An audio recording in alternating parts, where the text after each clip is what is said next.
at his retirement party, in front of 80 people, and then he pushed me. I hit the hardwood floor in a navy blue dress that used to belong to my mother. She'd worn it to her last anniversary dinner before the cancer took her. I wore it that night to honor my father. I didn't know it would be the night he denied I existed.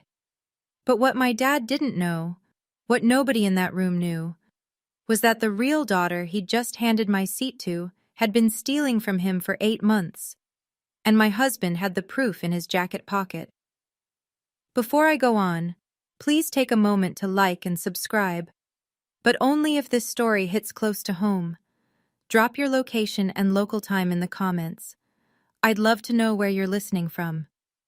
My name is Heather, I'm 31, and this is the story of the night I almost lost my father forever. Let me take you back to 3 years before that party, the day everything started to fall apart. My dad, Richard Purcell, spent 35 years as a foreman at a manufacturing plant outside of Dayton, Ohio. He punched in at 6, punched out at 4, and spent his Saturdays dragging me around construction sites in steel-toed boots 2 sizes too big for my feet. He'd point at a beam and say, "See how that carries the load, Heather? Everything holds up something else." I was 9 years old, and I had no idea what he was talking about, but I listened. And years later, I became a structural engineer, and I finally understood what he'd been teaching me all along, that the things you can't see are the things keeping everything standing. My mom, Linda, was an ER nurse. She worked nights so she could be home when I got off the school bus. She smelled like antiseptic and lavender, and she sang off-key while she cooked, and she made our tiny kitchen feel like the warmest room in any house I've ever been in since. She and Dad built their life around a small oak table he'd made by hand the year I was born. 3 chairs, 1 for each of us. "No one extra, no one missing," Dad used to say. Mom was diagnosed with pancreatic cancer when I was 11. She died 14 months later. I was 12. Dad didn't fall apart, at least not where I could see it. He kept going to work. He kept making dinner.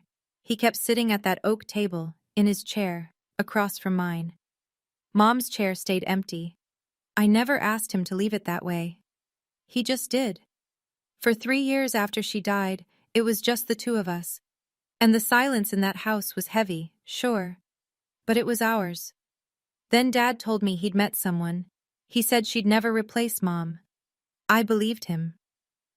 Victoria Ashford walked into our lives wearing a cream-colored cashmere wrap and a smile so practiced it could have been licensed. She was pretty, polished, divorced, and she had a daughter named Brooke who was 2 years younger than me. Dad introduced them over dinner at the house, our house, and Victoria brought a bottle of wine that probably cost more than everything in our refrigerator combined. I'll give her credit.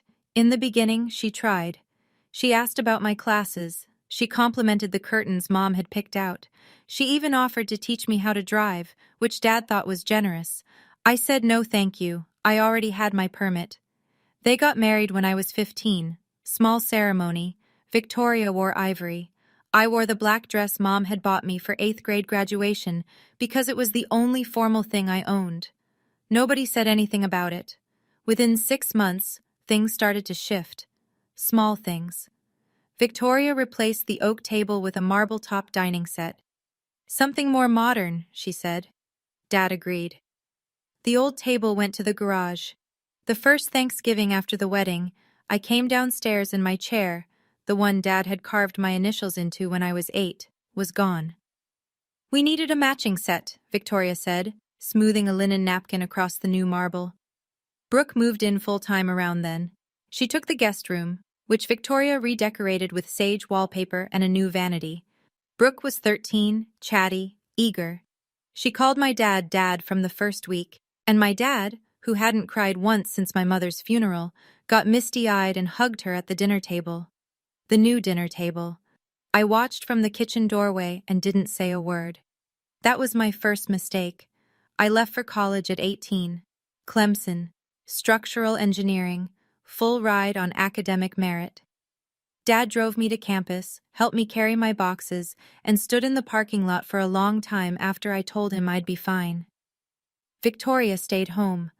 She said she had a migraine. Every time I came back for a break, something else had changed. Mom's photos migrated from the living room wall to the hallway, then to a shelf in the basement. Her recipe box disappeared from the kitchen counter. Her garden, the one she'd planted with coneflowers and black-eyed Susans the spring before she got sick, was pulled up and replaced with ornamental grasses that didn't bloom. My bedroom became Victoria's yoga studio. When I asked where my things were, she pointed to 3 cardboard boxes in the garage, stacked next to Dad's old oak table. We needed the space, sweetheart. Brooke's doing online classes and she needed a quiet room. Brooke already had a quiet room, but I didn't argue. That was the pattern. Victoria would take something small, frame it as practical, and Dad would go along because fighting about curtains and chairs felt beneath him. He was a foreman. He solved real problems, load-bearing problems. He didn't have the bandwidth for domestic politics. I met Marcus at a structural engineering conference when I was 25. He was a forensic accountant, presenting on construction fraud investigations. We talked for 3 hours about how numbers lie and how buildings don't. We married 2 years later, at a courthouse, with 12 guests. Dad came. He walked me down the aisle. Victoria came too. She developed a headache around the toasts, and they left before we cut the cake. The last time my father looked me in the eye, we were standing outside that courthouse. He squeezed my hand and said, "Your mom would have liked him." That was 4 years ago. 3 years before the retirement party, I was managing a bridge inspection in Tennessee when Christmas crept up on me. The project was behind schedule. The contractor had cut corners on the expansion joints, real load-bearing issues, the kind that kill people. And I couldn't leave until the county signed off on the remediation plan. I called Dad on December 23rd to explain. Voicemail. I left a message. "Hey Dad, I'm stuck on a job site. I'm so sorry I can't make it home for Christmas. I'll come in January. I love you. Merry Christmas." No callback. I figured he was disappointed. I texted him Christmas morning. No reply. I called again New Year's Day. Voicemail. I called the landline. Victoria answered. Her voice was cool and flat. "Heather, your father said he doesn't want to talk right now. I think you should respect that." So I did.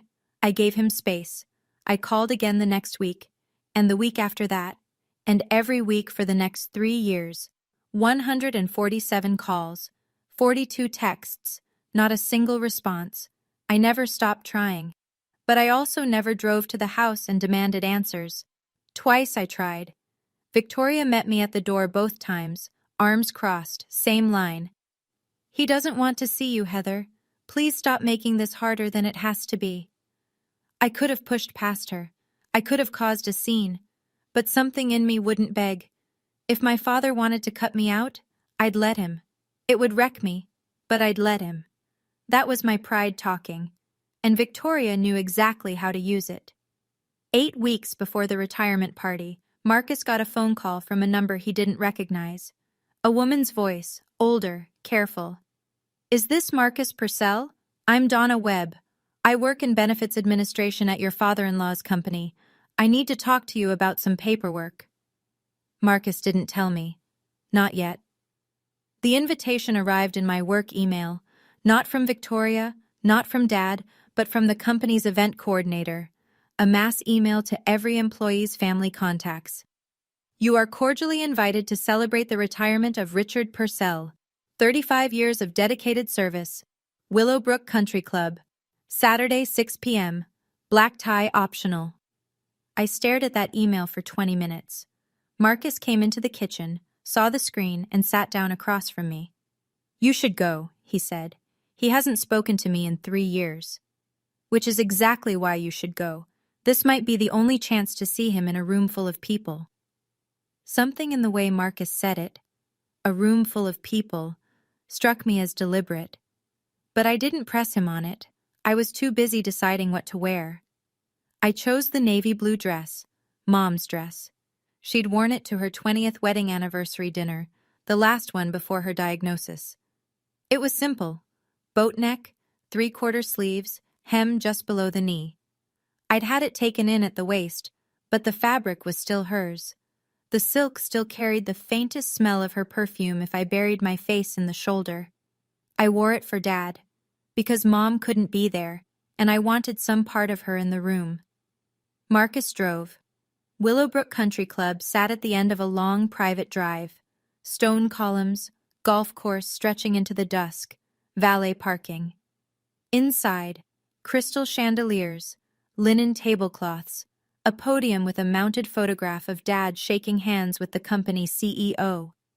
Everything gleaming and expensive and staged. I found the seating chart near the entrance. My eyes scanned the head table. Richard Purcell, Victoria Purcell, Brooke Ashford. 3 senior colleagues. My name wasn't anywhere. Aunt Janet had been placed at the farthest table from the front, near the kitchen doors. I should have turned around right there. But I'd spent 3 years wondering whether my father still remembered my name. I needed to hear it from him, even if the answer destroyed me. Victoria met us just inside the foyer. She wore a charcoal Hermes scarf draped over a fitted black dress, and her smile landed on me like a camera flash, bright, blinding, and gone in a second. "Oh, Heather, I didn't think you'd actually come." "The invitation said family," I replied. "Of course." She touched my elbow and steered us through the main hall. Not toward the head table, not toward Dad.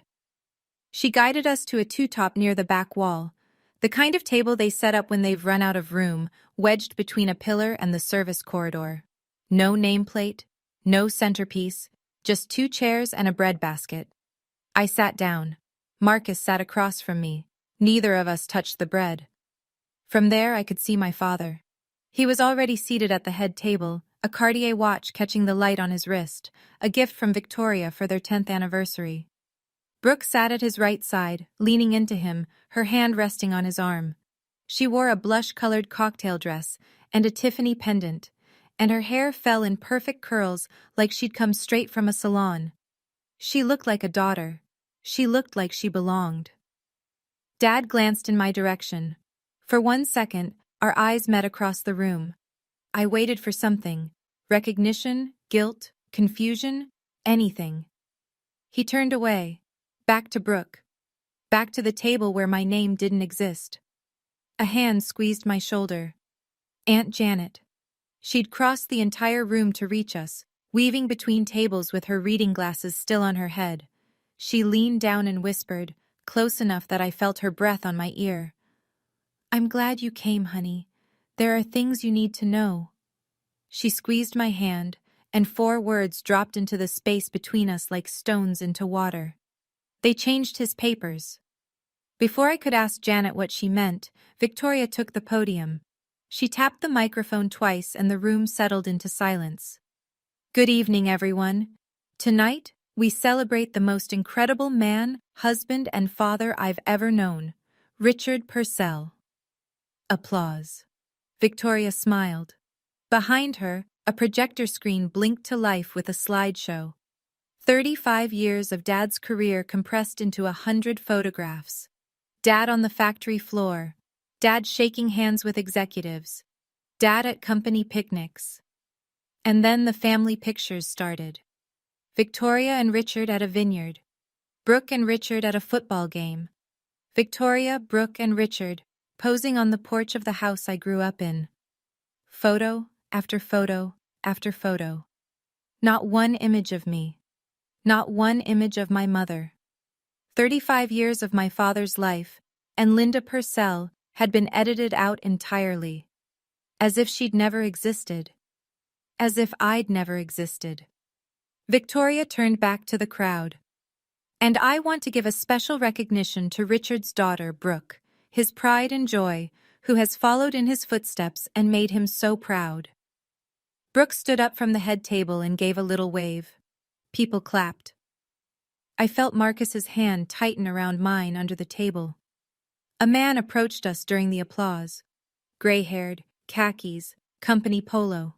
Phil. He'd worked with Dad for 20 years. He looked at me with furrowed brows. "Aren't you Heather? Rick talked about you all the time, showed us your college graduation photo, Your engineering license. What happened? I opened my mouth, but nothing came out. I didn't know what had happened. That was the worst part. I had spent 3 years constructing an explanation. Dad was angry, Dad needed space, Dad moved on, and none of it held anymore. I don't know, I said, but I'm here to find out. The slideshow ended. The waitstaff began circulating with entrees. Conversations resumed. Victoria returned to the head table and placed her hand on Dad's shoulder like a claim stake. I set my napkin on the table and stood up. Marcus looked at me. Are you sure? I didn't drive 4 hours to eat bread rolls in a corner.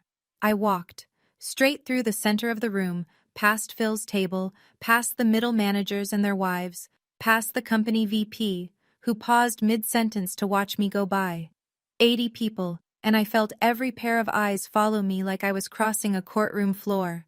The head table was elevated on a low platform, just 6 inches, but enough to make you feel like you were approaching a stage. I stepped up. Brooke saw me first. Her smile faltered.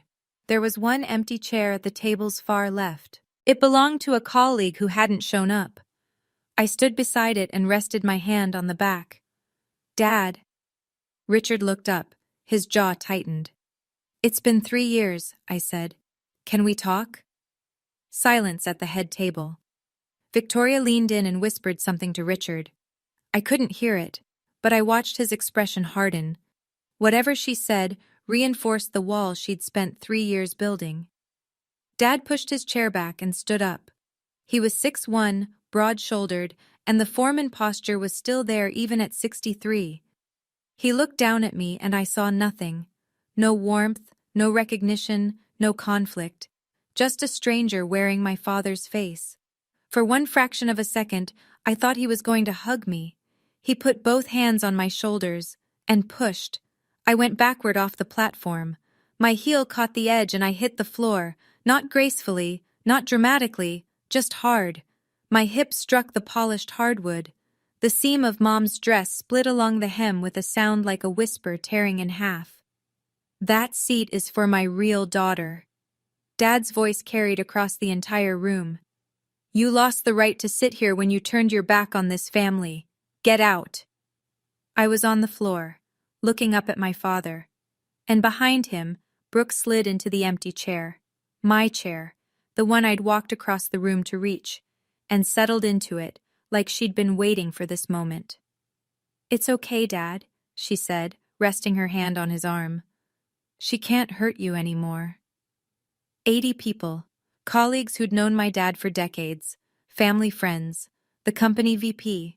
Nobody moved, nobody spoke. Forks hovered. Conversations died mid-syllable. The entire room held its breath and chose silence. I sat on that floor and felt the cold hardwood through the fabric of my mother's dress. The torn hem pooled around my knee. My clutch had fallen open beside me, and there, half spilled onto the floor, was a photograph. Me at 5 years old, sitting on my dad's shoulders at one of his construction sites. Hard hat on my head, grinning so wide my eyes disappeared. He was laughing. I carried that photo everywhere. I didn't cry. I stared up at the man who'd taught me how buildings stand, and I saw something terrible in his face. Certainty. He was certain he was right. Victoria had spent 3 years making sure of that. I put my palms flat on the floor and started to push myself up. 1 step from the door. That's how close I was to walking out of that room and never coming back. Then I heard a chair push back, and it wasn't mine. It was Marcus. I was still on one knee when Marcus stood up from our corner table. He didn't rush. He buttoned his suit jacket, a single precise motion, and adjusted his cuffs. I'd seen him do that 100 times before presentations at his firm. It was his tell. It meant he was about to lay something out in a way that left no room for argument. Victoria noticed him first. I watched her eyes track his movement across the room, and something flickered behind her expression. The briefest crack of alarm, filled in immediately with a hostess smile. Marcus, she called out, her voice pitched for the room to hear. I think it's best if you take Heather home. She's had a long night. Marcus didn't look at her. He walked past the center tables, past Phil, past the murmuring guests who couldn't decide whether to stare or pretend nothing was happening. He walked straight to me and offered his hand. I took it. He pulled me up. He looked at the torn hem of Mom's dress, and his jaw tightened, and for 1 second, I saw something cross his face that wasn't calm at all. He set it aside. He steadied me, then turned toward the head table, toward my father. Mr. Purcell. His voice was conversational. Not loud, not aggressive. The tone you'd use in a conference room, not a confrontation, but every syllable carried. I'm Marcus, your daughter's husband. The daughter you just pushed to the floor. Richard's face reddened. I don't have anything to say to you. Take her and leave. I understand, sir, but before we go, I have one question. Marcus paused. When was the last time you personally picked up your phone and checked your messages? Richard blinked. What? It's a simple question, sir. Victoria stood up so fast her chair scraped the platform. Marcus, this is not the time or place. Actually, Mrs. Purcell, Marcus said, still looking at Richard. This is exactly the time and place. Okay, I need to pause here for a second, because at that moment, I was ready to leave. I was ready to let my father have the life Victoria had built around him. But Marcus had been sitting at that corner table, quiet the whole evening, holding something in his jacket pocket that nobody in the room knew about. Something that would change everything. Before I tell you what happened next, if this story has hit you somewhere personal, hit that like button. And if you've ever had someone stand up for you when nobody else would, tell me about it in the comments. Now let me tell you what Marcus did. While Marcus stood at the head table, Victoria's recovery was almost beautiful in its precision. She turned to the room, palms open, voice warm and apologetic, the gracious hostess managing an unfortunate scene. Everyone, I'm so sorry about this disruption. Please, enjoy your dinners. This is Richard's night. She placed her hand on Dad's shoulder and leaned down. The table microphone caught her whisper. See? I told you she only comes around when she wants something. Dad nodded, but his hand was gripping his napkin hard enough to whiten his knuckles. He'd just shoved his daughter in front of every colleague he'd ever respected. I could see the adrenaline draining out of him, leaving behind something that looked a lot like doubt. Brooke filled the silence. She leaned into Richard and said, loudly enough for the surrounding tables, I'm here, Dad. I'll always be here. She rubbed his arm, and a few guests offered sympathetic smiles in their direction, the dutiful daughter comforting the beleaguered father. The narrative was holding. From her seat near the back, Donna Webb, a silver-haired woman I'd never met, watched the entire scene with an expression I couldn't read at the time. She caught Marcus's eye across the room and gave a small, deliberate nod. I didn't understand what it meant. I would soon. Phil, the gray-haired colleague who'd spoken to me earlier, broke the hush at his table. That was wrong, Rick. His voice was low but firm. That girl drove 4 hours to be here. Dad didn't answer. Victoria pressed on, lifting her champagne glass. To Richard, and to the family that chose to stay. A scattering of glasses rose, polite, uncomfortable. The kind of toast people drink to because refusing would require a courage nobody in that room had summoned yet. Nobody except Marcus. Victoria stepped down from the platform and crossed the room toward me. She moved with the precision of someone who has rehearsed their exits. Chin up, smile set, heels clicking a clean rhythm on the hardwood. She stopped 3 feet from where I stood near the coat check, smoothed her Hermes scarf, and lowered her voice. Heather, sweetie. I think it's best if you leave quietly. You've already embarrassed your father enough for one evening. I embarrassed him? He pushed me to the floor. Because you showed up uninvited to a private family event. If you really loved your father, you would have respected his wishes. His wishes? Or yours? Her smile didn't waver, but her eyes went flat. Let me be very clear. Richard has made his decision. His retirement, his benefits, his house, everything is taken care of. You are not part of that plan. She paused, adjusting her tone the way you'd adjust a thermostat. carefully, precisely. Walk away gracefully, or I will make sure everyone here knows exactly what kind of daughter you've been." I should have walked away. Every rational bone in my body told me to turn around, get in the car, and drive 4 hours home. But something she'd said, his benefits, his house, everything is taken care of, landed wrong. It sounded less like a wife protecting her husband and more like an investor protecting a portfolio. "What kind of daughter calls her father every week for 3 years and never gets an answer?" I said. Victoria's face changed. It was fast, a half-second of something raw and startled, and then the mask slid back into place. "I don't know what you're talking about." But I'd seen it. That micro-expression. That flinch. She knew about the calls. She'd known the entire time. Marcus had been watching from the center of the room. I didn't know it then, but he'd been waiting for this exact moment. The point where Victoria would overplay her hand. He'd told me later that the plan was never to confront her. It was to confront my father. Victoria was just the obstacle. He walked toward the head table with the kind of unhurried pace that makes people stop chewing. Every step deliberate, hands at his sides. He passed Victoria without a glance and stopped directly in front of Richard.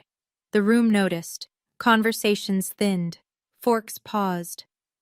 "Mr. Purcell," Marcus's voice was steady. "Before your wife called security, which I assume she's about to do, I'd like to ask you one more question." Richard glared. "I told you to leave. I heard you, and I will. Right after you answer this, when was the last time you personally reviewed your 401k beneficiary designations?" The question landed like a stone in still water. Richard's expression shifted from anger to confusion. "My beneficiary? What does that have to do with anything? When was the last time you checked?" "I don't know. Years ago. Victoria handles all the—" He stopped. "Victoria handles all the paperwork," Marcus finished for him. "I know she does." Victoria's heels were already clicking toward them. "Richard, don't engage. He's trying to confuse you. This is what they do. They manipulate." "Mrs. Purcell," Marcus said, and this time he did look at her. "You can stop. I already have the paperwork." He reached into his jacket and pulled out a manila envelope. It was thick, maybe 20 pages folded inside. He set it on the table in front of Richard with the same care you'd use to place a document in front of a judge. The room went quiet for the second time that evening. But this silence wasn't directed at me. Victoria recovered faster than I thought possible. She pivoted, physically and strategically, and placed herself between Marcus and Richard, her hand on her husband's arm, her body angled to block the manila envelope from his line of sight. "Richard, listen to me. They're trying to ruin your night. This is your retirement. 35 years, and they want to turn it into some kind of courtroom drama."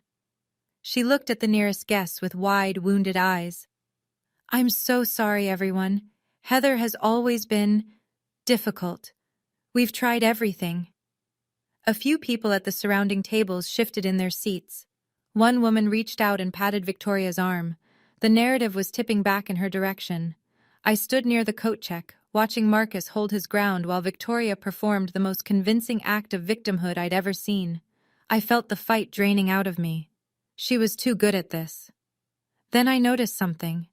Marcus had set the manila envelope on the table, and it had opened slightly from the weight of its contents. Inside, I could see 2 documents, forms of some kind, set side by side. Different fonts, different dates. I couldn't read the text from where I stood, but I recognized the layout.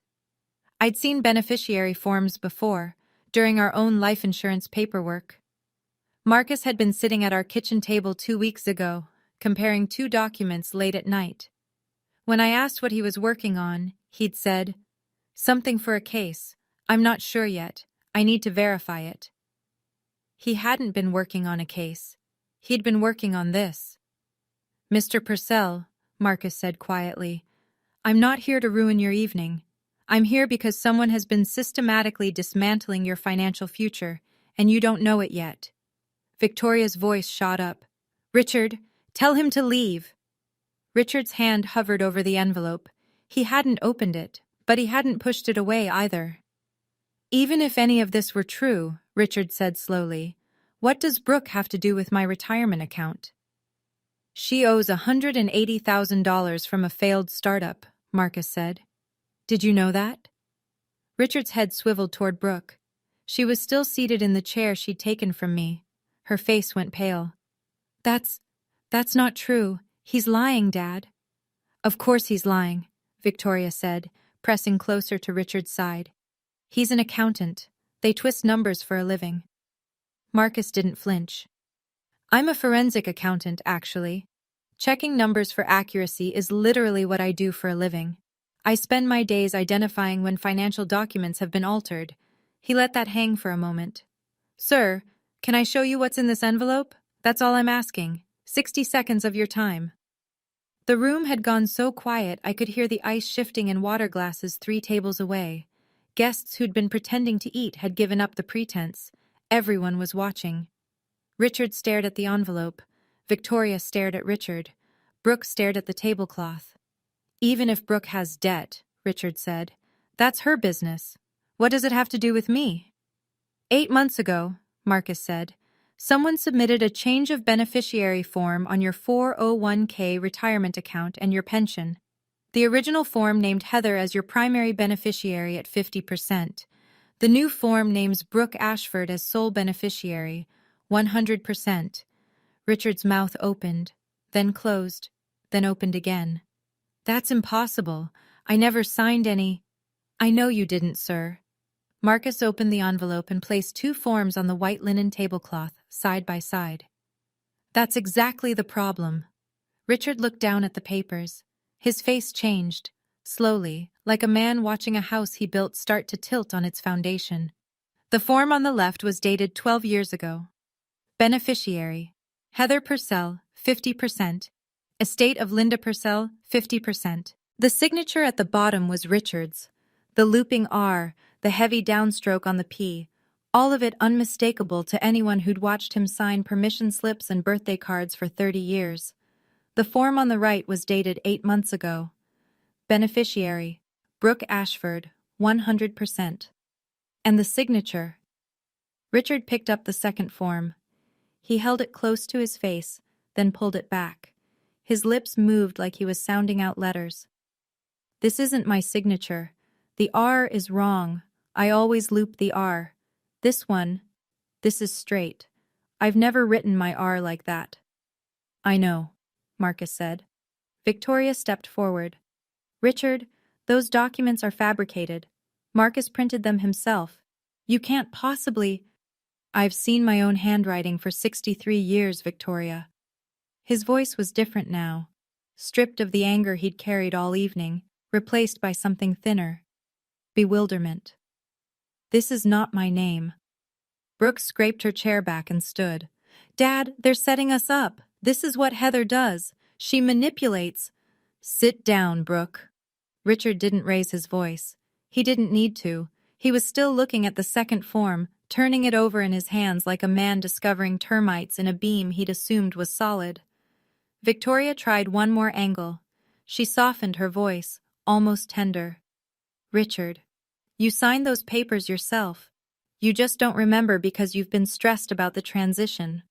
Retirement is overwhelming, honey. My mind is fine. He set the form down, looked at Marcus, looked at Victoria, looked across the room at me, still standing near the coat check, still wearing my mother's torn dress. Then a chair pushed back from a table in the far corner of the room. Donna Webb rose to her feet. Donna Webb was 58 years old and had worked in benefits administration at Dad's company for 22 years. She was the kind of woman who wore sensible flats and reading glasses on a beaded chain, and she carried a leather folio everywhere because she believed in paper trails the way some people believe in prayer. She'd processed every benefits enrollment, every insurance claim, and every retirement form Richard Purcell had filed since he was 39 years old. She crossed the room without hurrying. "Excuse me," she said. I think I need to add some context here. Victoria turned on her. Donna, this is a private family matter. It has nothing to do with… Ma'am, I've been Mr. Purcell's benefits coordinator for 22 years. When someone submits a change to an employee's retirement beneficiary using what appears to be an irregular signature, that's a company matter. The room sharpened. Guests who'd been wavering between sympathy for Victoria and curiosity about Marcus now sat up straighter. Donna opened her folio. 8 months ago, a change of beneficiary form was submitted for Mr. Purcell's 401k and pension accounts. It arrived via email, which is unusual because in 22 years, Mr. Purcell has never once submitted paperwork electronically. He always came to my office in person. Richard nodded slowly. That's right. I always came to you, Donna. I flagged the discrepancy with HR 2 months ago, Donna continued. The signature didn't match our records, and the email it was sent from was a personal Gmail account, not Mr. Purcell's company email. She paused. I reached out to Marcus because he's listed as Heather's emergency contact and next of kin. I thought the family should know. Victoria's voice went thin. You had no right. I had every obligation, Donna said calmly. I've watched this man build his retirement for 30 years. I wasn't going to watch someone dismantle it with a forged signature. Marcus reached into the envelope again. This time he pulled out a printout. Several pages stapled together. Rows and rows of dates, times, and phone numbers. Mr. Purcell, your wife told you that Heather never calls, that she turned her back on this family, that she didn't care. Marcus set the printout next to the beneficiary forms. These are Heather's phone records from the past 3 years, obtained directly from her carrier. 147 outgoing calls to your phone number, 42 text messages, every week, sometimes twice a week, for 36 consecutive months. Richard picked up the printout. His finger moved down the columns, call after call after call. The dates lined up like a drumbeat, every Sunday, almost without exception. That can't be right, he said. My phone never rang. I never saw… Check your phone, sir, Marcus said gently. Right now. Go to settings. Then blocked contacts. Richard reached into his pocket with the slow, deliberate motion of a man who already suspects what he'll find.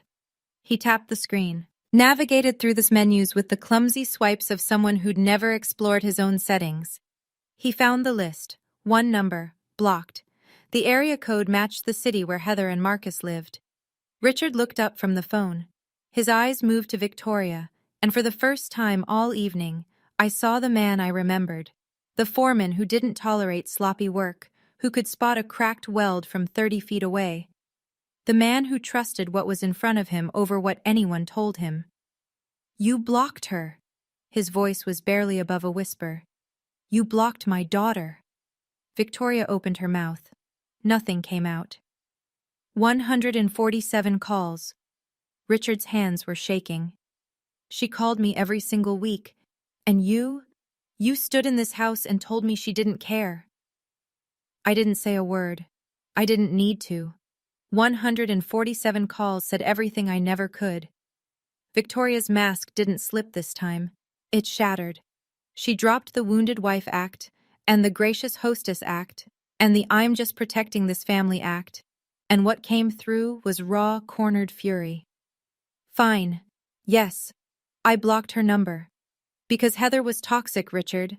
She was trying to control you. She was trying to control you. She was trying to turn you against me and Brooke, and I was protecting this family from… She was my daughter. Richard's voice broke on the word. Not a shout. Something worse. A crack running through concrete. Victoria charged forward. She was a grown woman who refused to accept that you had a new life. Every time she called, you got confused. You got sad. You started asking questions about Linda, about the old house, about things I'd spent years helping you move past. Helping me move past my dead wife? Helping you heal. Brooke tried to intervene. Mom, stop.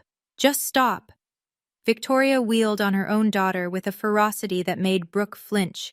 Don't you dare. Everything I did, every single thing, was for you. Because your father left us with nothing, and I had to make sure that—" She caught herself. But the sentence was already out there, hanging in the air like smoke. Richard stared at her. Had to make sure that what, Victoria? That Brooke would be taken care of. Victoria's voice dropped. The fight went out of her as quickly as it had ignited. Brooke's father abandoned us. He left us with debt and nothing else. And Brooke's company failed, and she owes more than she'll ever— I had to think about her future. I had to. So you stole mine, Richard said quietly. I redirected it. For our family. Our family. Richard repeated the words like he was tasting something spoiled. You erased my daughter, forged my name, and looted my retirement fund, and you call that family. Victoria had no answer for that. For the first time in 16 years, she had no answer at all. Aunt Janet stood up from the back of the room. She didn't rush, didn't raise her voice. She just walked to the center of the room and faced her brother with the steady expression of a woman who'd been waiting a very long time to say what came next. Richard, I've been trying to tell you this for years. Richard turned to her, and I could see the exhaustion settling into his shoulders, the posture of a man who'd spent the last 10 minutes discovering that the floor he'd been standing on was rotten. I watched Victoria shut Heather out of this family piece by piece, Janet said. The photographs, the phone calls, the holiday invitations that somehow never reached her. I came to you 5 separate times and told you something was wrong, and every time you said the same thing. Janet, you just don't like Victoria. Stay out of it. No, Richard. You pushed your daughter to the floor tonight, in front of every person you've worked with for 35 years. You need to sit with that. Phil nodded from his table. A few others did too. The kind of quiet, weighted nods that don't need words. Richard lowered himself back into his chair at the head table. He set his phone on the linen cloth, screen still showing the blocked contacts list. His hand rested on the printout of phone records. 147 calls mapped in black and white. The Cartier watch glinted under the chandelier. He didn't look at Victoria. He didn't look at Brooke. He looked at the empty space in front of him. The space where the retirement speech should have lived, where the champagne toasts and the proud family portrait should have happened. All of it gone, replaced by paper trails and silence. Janet's voice carried across the still room. I loved you enough to keep trying, Richard, but Heather loved you enough to call 147 times when you never picked up. Think about which one of us gave up. At that point, my father was sitting in the same chair he'd pushed me away from, staring at his phone like he was seeing it for the first time. And honestly, part of me wanted to walk away right then, let him sort through the wreckage on his own. But that's the thing about family. The people who hurt you the deepest are the ones whose apology would mean the most. So what happened next? Did Richard finally see it all clearly? Or did Victoria find one last lie to save herself? Stay with me. Richard stood up from the head table. He moved slowly, like someone walking through water, fighting current with every step. He stepped off the platform and crossed the ballroom floor. Victoria called after him. Richard, where are you going? Richard! He didn't turn around. 80 people watched my 63-year-old father walk the length of that room, past the tables of colleagues, past the champagne flutes and the linen napkins and the framed portrait of himself shaking hands with the CEO, past all of it. He stopped in front of me. We stood 3 feet apart, close enough to touch, close enough for me to see the vein pulsing at his temple and the shine in his eyes that he was fighting to control. His gaze dropped to my dress, the torn hem, the navy silk, the boat neck my mother had picked out 20 years ago. That's your mother's dress, he said. Yes. You wore your mother's dress, to my party. I wore it for you, Dad, because Mom would have wanted to be here tonight. Something broke behind his face, not all at once, not a clean fracture, more like a dam that had been leaking for years, finally giving way at the center. He looked down at his own hands, the same hands that had pushed me to that floor 20 minutes earlier. I pushed you, he said. Yes. In front of everyone. Yes. He looked at the Cartier watch on his wrist. Then he looked at me. And whatever Victoria had spent 3 years whispering into his ear. Heather doesn't care. Heather chose to leave. Heather isn't your family anymore. I watched all of it drain out of his expression like water through a cracked foundation. He opened his mouth, and for the first time in 3 years, the words that came out were his own. Heather, He stopped, swallowed, tried again. I don't know how to say this. I waited. I didn't help him find the words. That might sound cold, but I'd spent 3 years calling a phone that never rang. I wasn't going to make this easy. He owed me the effort of finding the right words himself. I believed everything she told me, he said. Every word. Because it was easier than admitting I was losing you, and I didn't know how to stop it. He paused. After your mother died, I didn't know how to be a father on my own. Victoria made it simple. She handled everything. And I let her, because handling things myself meant facing how badly I was failing at all of it. He turned back toward the room. 80 faces stared back at him. I owe my daughter an apology, he said, loud enough for the back tables. Not just for tonight, for 3 years. I let someone convince me that the one person who never stopped reaching out to me had given up on me. That's on me. Victoria lied. But I chose to believe her, because the lie was more comfortable than the truth. He faced me again. I'm sorry. I'm sorry I pushed you. I'm sorry I didn't answer your calls. I'm sorry I let them take your mother's pictures off the wall. My throat was tight. My eyes burned. But I didn't collapse into him. I didn't throw my arms around his neck and tell him everything was fine. I accept your apology, Dad. But accepting an apology and trusting you again are two very different things. We have a long way to go. He nodded, slowly. I know. Good. Then this is where we start, not where we finish. He nodded again, and the smallest thing shifted, like a load recentering on a beam that had been off balance for years. Victoria was not finished. She marched across the floor with the rigid posture of a woman whose entire architecture was collapsing and who refused to acknowledge gravity. She positioned herself between Richard and me and addressed the room. Can't anyone see what's happening? Marcus and Heather planned this entire spectacle. They came here tonight to humiliate Richard at his own retirement. This is coordinated. This is an attack. Richard spoke without turning to face her. No, Victoria. The only person who planned anything at this party was you, the seating chart, the slideshow with no pictures of Heather, no pictures of Linda. You choreographed everything tonight to make sure my daughter felt invisible. And it worked. Until it didn't. Victoria pivoted to the guests. She scanned the room for allies, for one sympathetic face, for anyone who would corroborate the narrative she'd maintained for 16 years. What she found instead were averted gazes and tight jaws and hands wrapped around water glasses. Phil spoke up. Ma'am, the man just showed us a forged signature. Sit down. Victoria turned to Brooke, the last person left in her corner.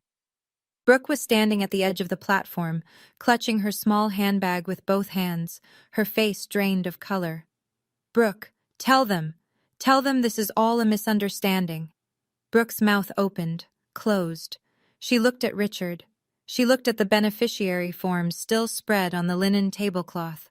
She looked at me, standing in my mother's torn dress. Mom, Brooke said quietly, it's over. Something in Victoria's expression went hollow. The fight left her face like air leaving a tire. Not dramatically, not with a bang, just a slow, steady deflation. It is not over, she whispered. But she was the only person in the room who still believed that. Brooke gathered her things from the head table.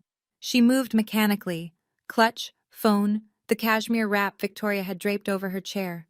She didn't look at the beneficiary forms. She didn't look at the blocked contacts list still glowing on Richard's phone. She walked off the platform and headed for the door, but she stopped in front of me. I didn't know about the signature, she said. Her voice was thin. I swear to you, Heather, I didn't know she forged his name. But you knew about the phone, I said. You knew I was calling. You knew I was being blocked. Brooke didn't answer right away, and that silence, 3 seconds, maybe 4, carried more honesty than anything Victoria had said all evening. I wanted a dad, Brooke finally said. Her eyes were wet. My real father left when I was 6, moved to Portland with his girlfriend and never looked back. Richard was the first person who ever, her voice cracked. He made me feel like I mattered. I understood that. I understood it completely. And understanding it didn't make me less angry, but it made my anger more precise. I understand wanting a father, Brooke, but you don't get one by erasing someone else's daughter. She held my gaze for a long moment, then she nodded, a small, tight movement, and walked toward the exit. Victoria called after her, sharp and desperate. "Brooke! Brooke!" Brooke pushed through the double doors and didn't look back. Around the room, a shift was happening, the slow, collective exhale of 80 people processing what they'd just witnessed. A few of Richard's colleagues stood up and drifted toward him. Handshakes, quiet words. Donna moved to Marcus's side and nodded once, the kind of nod that meant the job is done. I didn't hate Brooke. I hated what she'd allowed to happen. There's a difference. And it was one she'd have to sort out on her own. Victoria stood alone at the head table. The chair beside her was empty, Brooke's seat. The chair on the other side was empty, Richard's. The linen tablecloth still held the 2 beneficiary forms, the phone records, the remains of a celebration that had turned into something else entirely. Richard faced her from across the room. "Victoria, I think you should go home." "This is my party too, Richard." "No, this was supposed to be my retirement, 35 years of my life, and you turned it into a stage for your scheme. Go home, we'll talk tomorrow, with a lawyer present." Victoria picked up her clutch, a Chanel bag, black quilted leather with gold hardware. She adjusted the Hermes scarf around her neck. She drew herself up to her full height and surveyed the room one last time. 80 people who'd spent the evening watching her performance unravel, stitch by stitch. She walked toward the exit. Her heels struck the hardwood in a slow, measured rhythm, the only sound in the entire ballroom. At the door, she stopped and turned back. She looked directly at me. Not at Richard, not at Marcus. At me. There was no pretense left. No warmth, no strategy, no practiced grief. Just fury. Pure, unfiltered, 16 years in the making fury. I looked back at her. I didn't flinch. I didn't speak. After 3 years of silence, I'd gotten very good at it. The door closed behind her. The room released a breath it had been holding for an hour. Conversations stirred, tentative and low. Glasses clinked. Someone laughed nervously. The world began to rotate again. Richard stood at the center of the room, looking at the empty head table, at the empty chairs. Then he looked at me. "That seat was always yours, Heather. I just forgot." He didn't offer me the chair. He pulled it out for me. And for the first time in 3 years, I sat next to my father. The rest of the party dissolved slowly. Guests said their goodbyes. Some shook Richard's hand and didn't mention what had happened, which was its own kind of acknowledgement. Others, Phil, a few of the older supervisors, clasped his arm and said things like, "You've still got people who care about you, Rick." Richard nodded at each one, but his eyes kept drifting back to the 2 forms on the table, as if staring at them long enough might undo what they represented. After the last guests filed out, Donna approached us. She'd waited deliberately. She was a woman who understood the difference between urgency and timing.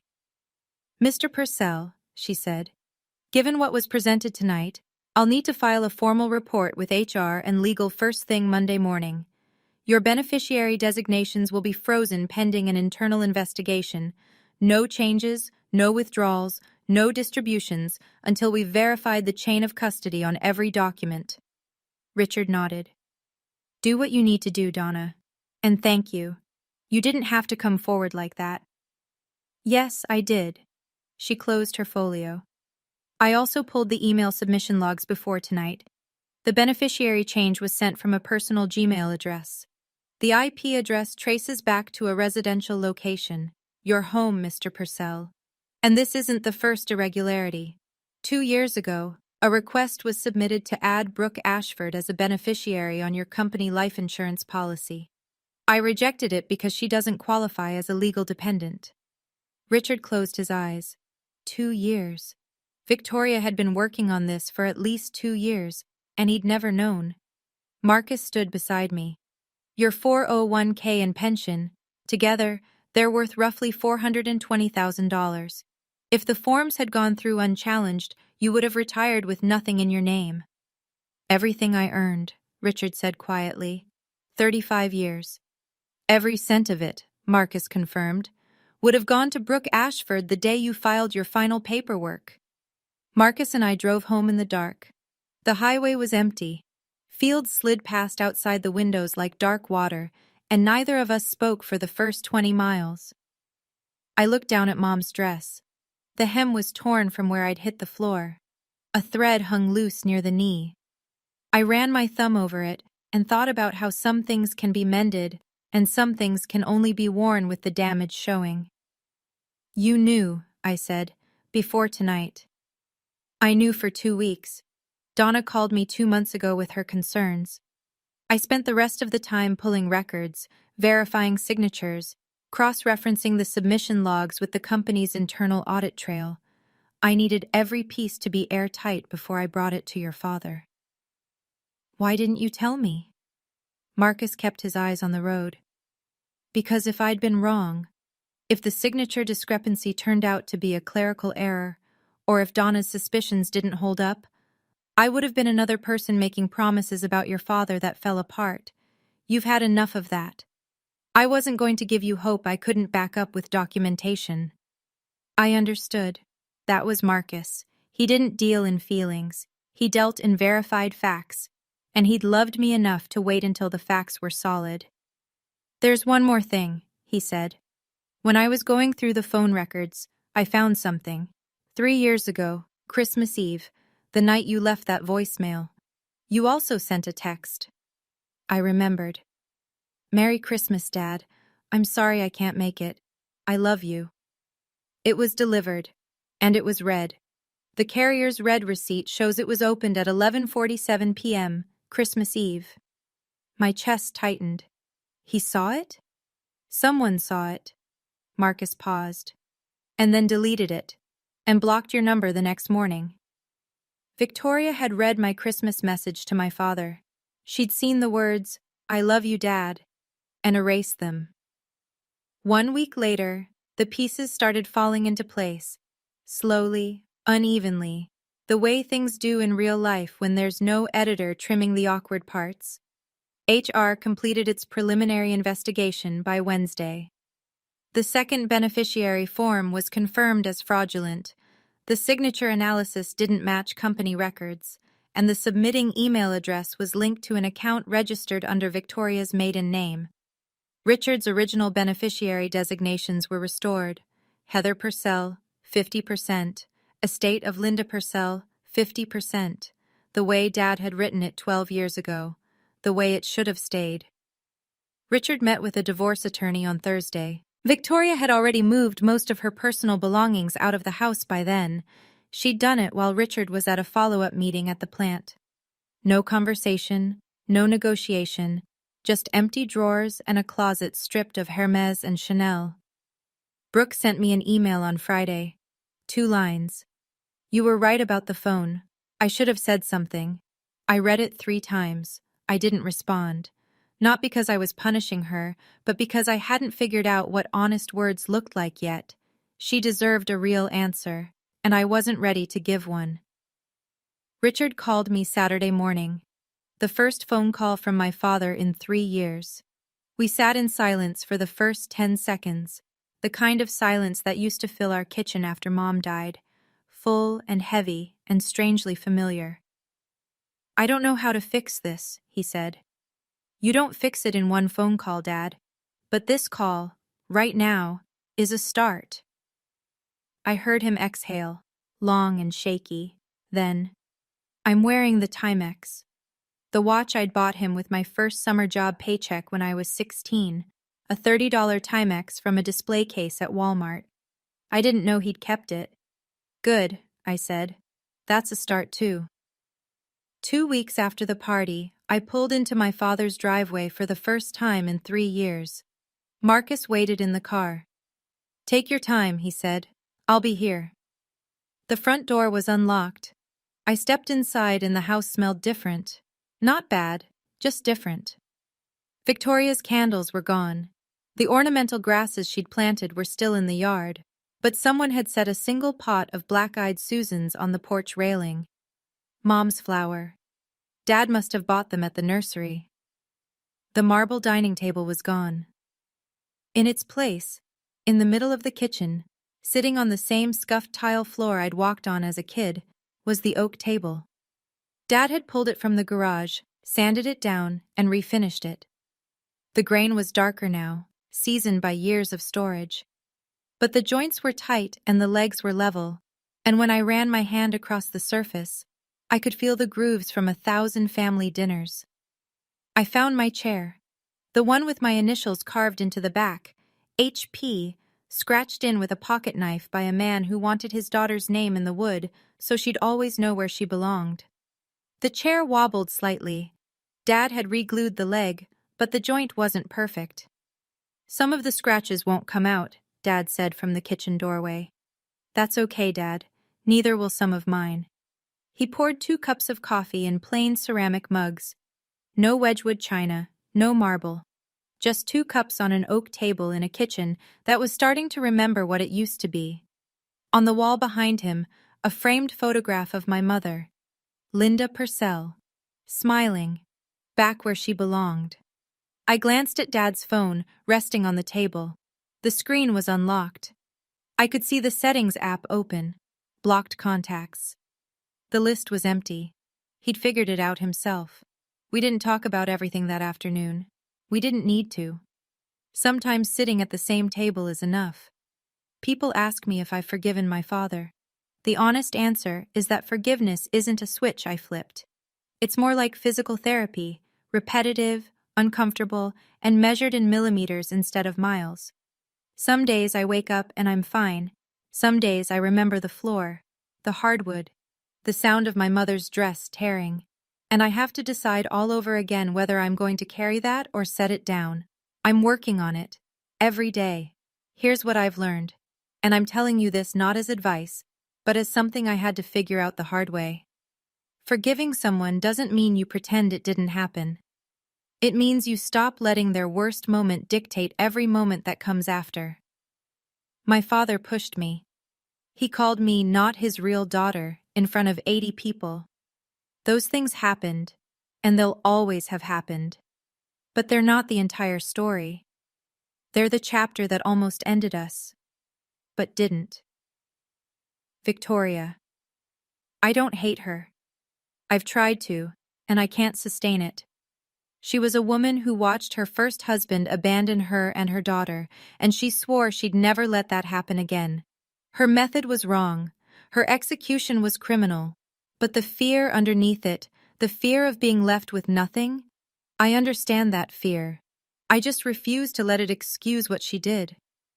Marcus didn't save me that night. I want to be clear about that. He gave me the truth. Donna gave him the paperwork. Janet gave Richard the mirror. But I saved myself by choosing to show up at that party, in my mother's dress, after 3 years of silence. I could have stayed home. I almost did. My biggest weakness was my pride.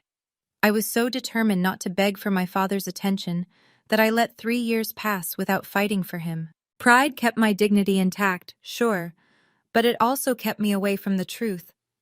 1 month after the party, Dad and I went to lunch, just the 2 of us. No Marcus, no Janet, no buffer. A diner on Route 35, the same one he used to take me to on Saturday mornings before we'd drive out to whatever construction site he was supervising that week. Red vinyl booths, laminated menus, coffee in ceramic mugs with the diner's logo wearing off. He was wearing the Timex. The crystal was scratched. The leather band was cracked at the edges and held together with a replacement pin I could tell he'd bought at a hardware store. But the second hand still ticked. You kept it, I said. It was in my dresser drawer, under the Cartier box. He turned the watch over in his hand. I think I always knew which one meant more. We ordered the same thing, 2 fried egg sandwiches and black coffee, the way we used to when I was 10, and pretending to like coffee because he drank it. We talked about small things, the weather, a new bridge project I was consulting on in Virginia, his plans for retirement, actual plans now, not the ones Victoria had engineered. He wanted to build furniture again, maybe refinish the porch. He didn't mention Victoria. I didn't push. Near the end of the meal, he set down his fork and looked at me with the focused attention of a man who'd spent a month rehearsing a sentence. Your mom would have been proud of you, Heather. She would have been proud of you too, Dad, for waking up. He nodded, picked up his coffee, took a sip, and we sat there in a vinyl booth in a diner that hadn't been renovated since the 90s, drinking bad coffee, and it was the best meal I'd had in years. The most expensive watch in the world can't buy back the time you've wasted, but a $30 Timex can remind you to stop wasting what's left. Here's where everyone ended up. Victoria. The divorce finalized 4 months later. Under Ohio law, assets obtained through fraud aren't subject to equitable division, so she received no portion of Richard's retirement fund. The company's legal team referred the forged beneficiary form to local authorities. Whether charges would be filed was still pending when I recorded this. Victoria moved in with her sister in Columbus. I haven't spoken to her since the party, and I don't plan to. Brooke. She's paying down her startup debt on a structured repayment plan. No safety net from Richard, no redirected pension, no shortcuts. She sent me a second email about 2 months after the first. It was longer. She didn't ask for forgiveness. She described what it was like growing up without a father, and how that loneliness made her willing to look the other way when her mother crossed lines. I read it. I still haven't replied. I'm not sure I will. But I kept it. Donna Webb. She retired the same quarter as Richard. HR gave her a commendation for identifying the beneficiary irregularity. The official language was exemplary diligence in protecting employee retirement assets. She and Dad still talk. She sends him articles about 401k management that he pretends to read. Richard. My dad joined a support group for people who've experienced financial manipulation by family members. He goes every other Tuesday. He's also learning how to use his smartphone, really use it. He can check his blocked contacts list, read his own text messages, and even video call. He's terrible at it. The camera's always pointed at his forehead. I don't correct him. Marcus. Still a forensic accountant. Still checks every number twice. Still the steadiest person I've ever met. And the oak table in Dad's kitchen has 4 chairs now. Richard, Heather, Marcus, Janet. Not 3, not 5. Just enough for the people who chose to stay, not the ones who stayed to take. If you're listening to this and you recognize something, the silence, the blocked calls, the seat that was taken away from you, I want you to know something. You're not invisible. You were just in a room full of people who chose not to look. Don't wait 3 years like I did. Don't let your pride or your self-respect harden into an excuse to stop reaching for the people who matter. I told myself I was being strong by not begging. I told myself I was preserving my dignity. What I was really doing was giving Victoria 3 uncontested years to rewrite my father's reality. My silence didn't protect me. It protected her. But I'll say this too, because it's just as important. Don't fight for people who've shown you they don't deserve the fight. Know the difference. There's a line between loyalty and self-destruction, and you're the only person who can draw it. My father made a terrible mistake. He made it because a woman lied to him every day for 3 years, and he was too exhausted and too afraid of being alone to question it. That doesn't excuse him, but it explains him. And sometimes understanding why someone hurt you is the first step toward deciding whether they've earned another chance. I didn't get a perfect ending. I got a starting point. A kitchen table with 4 chairs and a pot of black-eyed Susans on the porch. A father who answers his phone now. a husband who fights with paperwork instead of fists, an aunt who never stopped knocking on the door. My name is Heather Purcell. I'm 31 years old. I'm a structural engineer, and I build things that are designed to stand, even when the ground shakes beneath them. On Dad's oak table, next to the framed photo of Mom, there's a snapshot of me at 5 years old, sitting on his shoulders at one of his construction sites, wearing a hard hat 3 sizes too big, grinning so wide my eyes disappear. He's laughing. I carry that photo everywhere. Now it stays on the table, right where it belongs. That's the end of my story. But before you go, I want to ask you something. If you could go back and say one thing, just one honest thing, to the family member who hurt you the most, what would it be? Not to fix it, just to say your truth. Drop it in the comments. I read every single one. And if this story made you feel a little less alone tonight, that's everything I could have hoped for. There's another story linked in the description that hit me just as hard to tell. I think you'll understand why once you hear it. Thank you for staying until the end.